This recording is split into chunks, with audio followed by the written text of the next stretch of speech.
आंखों में आनंद को समाये हुए सुहाग सेज पर बैठी माधवी अतीत की उतार चढ़ाव वाली गलियों में खो गई थी। उसे एक एक कर सब कुछ याद आ रहा था। बचपन से लेकर 9वीं क्लास तक स्कूल में हमेशा फर्स्ट आने वाली माधवी आखिर हाई स्कूल की बोर्ड परीक्षा में द्वितीय कैसे आ गई। जब उसे भी यकीन नहीं हुआ तो वापस क्रॉस लिस्ट चेक किया। उसके नंबर सचमुच कम आए थे। उस रोज अन्य बच्चे भी उससे ही पूछ रहे थे कि ये आनंद कौन है, वो फर्स्ट और तुम सेकंड कैसे आ गई। गुस्से में माधवी का गोरा चेहरा लाल पड़ गया था। जाने माने उद्योगपति जानकी दास जी, जो इस शैक्षणिक संस्थान के ट्रस्टी थे, उनकी इकलौती बेटी माधवी न केवल मेधावी थी बल्कि रूप व गुण में भी अद्वितीय थी। उसकी योग्यता के कारण स्कूल में उसकी तूती बोलती थी। जहां उसने कभी पीछे मुड़कर न देखा था, उसे वहां पीछे छोड़ने वाला ये आनंद कौन है, यही सोच रही थी कि एक साधारण सा लड़का अपना रिजल्ट देखकर हॉस्टल की ओर वापस जाता दिखा। जब शिक्षकगण उसे रोककर बधाइयां देने लगे, तब पता लगा कि यही स्कूल टॉपर आनंद कुमार हैं, जिसने 98.3% अंक प्राप्त कर न केवल स्कूल बल्कि पूरे जिले में टॉप किया है। उसकी ओर हिकारत से देखती माधवी के गुस्से का ठिकाना न था। 2-4 मार्क्स ज्यादा आ गए तो क्या हुआ, मैं इसे अगले इम्तिहान में देख लूंगी। हारना माधवी का स्वभाव न था और जीतने की आदत आनंद को न थी। वह बनारस के नज़दीक चंदौली गांव के एक अति साधारण परिवार से आया हुआ एक साधारण सा लड़का था। न रूप से और न ही लिबास से किसी का ध्यान अपनी ओर आकृष्ट करने में सक्षम था। उसके पास अगर कुछ था तो वह थी उसकी एकाग्रता, जिसे देखते हुए शिक्षक मोतीलाल, जो उसके गांव से थे, उन्होंने ही छात्रवृत्ति के साथ उसके पढ़ने की सुविधा मुहैया कराई थी। एक तरफ ट्रस्टी की बेटी और दूसरी ओर उसी ट्रस्टी द्वारा प्रदत्त छात्रवृत्ति पर पढ़ने वाला लड़का। मगर उसमें सबसे बड़ी खूबी यह थी कि वह स्वयं ही अपनी प्रतिभा से अनजान था। उसे गांव से बाहर एक अच्छे शैक्षणिक संस्थान में पढ़ने का सुअवसर मिला तो वह शांतिपूर्वक पढ़ता चला गया। नतीजा इस बार भी वही प्रथम आया। 11वीं के बाद 12वीं के बोर्ड परीक्षाओं में भी आनंद प्रथम व माधवी द्वितीय। उसके बाद आनंद सरकारी स्कॉलरशिप पर कहीं और पढ़ने चला गया और माधवी अपने ही कॉलेज से बीकॉम मैनेजमेंट कर पिता का व्यवसाय संभालने लगी। पिता के साथ काम करते हुए पूरे 9 वर्ष निकल गए।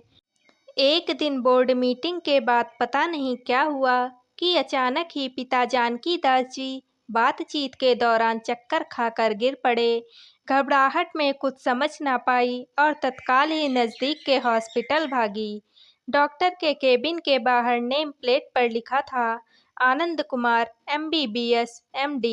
डिग्रियां तो अच्छी हैं, यह पिताजी का सही इलाज कर सकेगा, यह सोचकर चैम्बर में घुसी।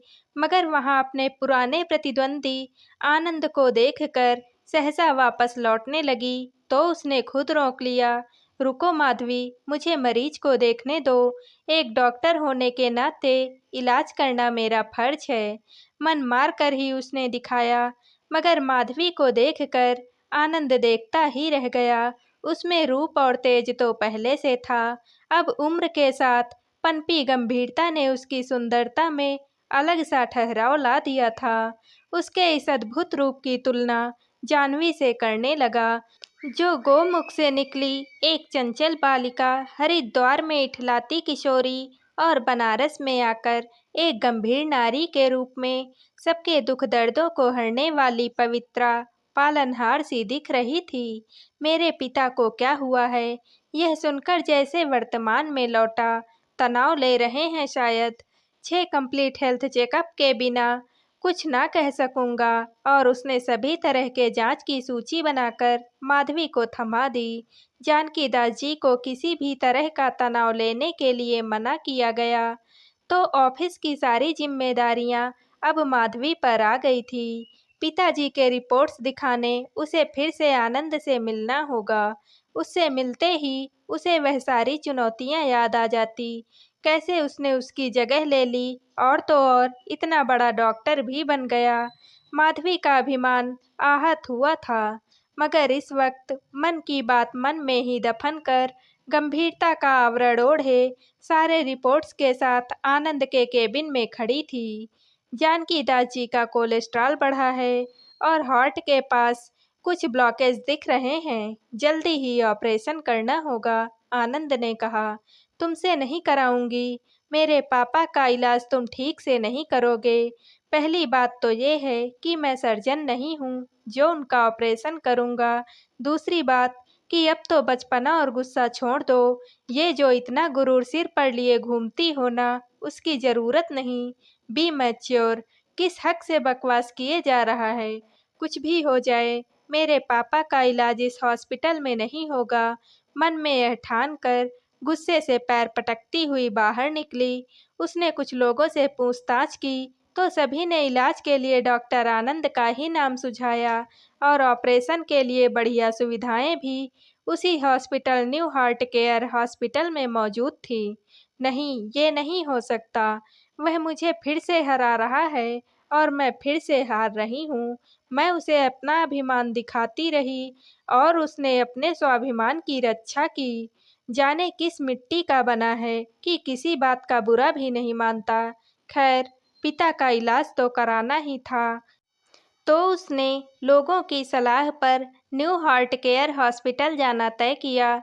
सर्जन से बात कर माधवी इत्मीनान से सो गई, पर उसका सहपाठी आनंद अपनी खिड़की से चांद को निहारता जाग रहा था।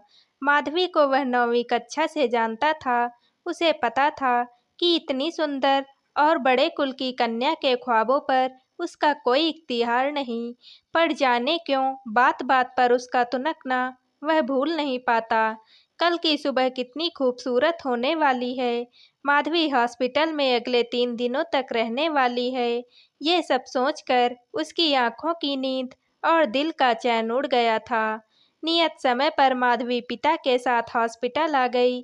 ऑपरेशन से पहले की सभी जरूरी जांच चल रही थी। आनंद 2 राउंड लगा चुका था।